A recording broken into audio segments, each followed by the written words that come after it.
E rickshaw के कारण यहाँ पे बहुत ज़्यादा भीड़ रहती है और हादसे भी होते हैं। बहुत पैदल चलने वाले और आप जैसे दोपहिया वाहन वालों को बहुत ज़्यादा परेशानी होती है, उसके लिए आपका क्या कहना है? मैम, ई रिक्शा वाले लोग सबसे ज़्यादा प्रॉब्लम क्या है कि बिना इंडिकेटर का यूज़ करते हैं और कभी भी राइट या लेफ़्ट घुस जाते हैं। बीच में चलते रहते हैं, लेन का कोई इनको वो नहीं है। 20 लेन में चल रहे हैं, अचानक से लेफ़्ट में चल देंगे, उनको पब्लिक दिख रही है, कस्टमर दिख रहा है, घुस जाएंगे। उसके कारण क्या होता है, पीछे से हम आ रहे हैं, चाहे हम किसी भी स्पीड में हों, अचानक से हमको ब्रेक मारना पड़ता है। अगर हमारा भूल से अगला ब्रेक दब गया तो गाड़ी स्किड हो जाएगी।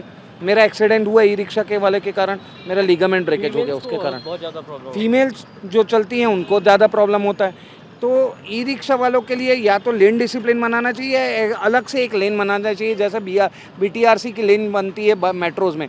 आज हम मिनी मेट्रो से कम नहीं है रायपुर।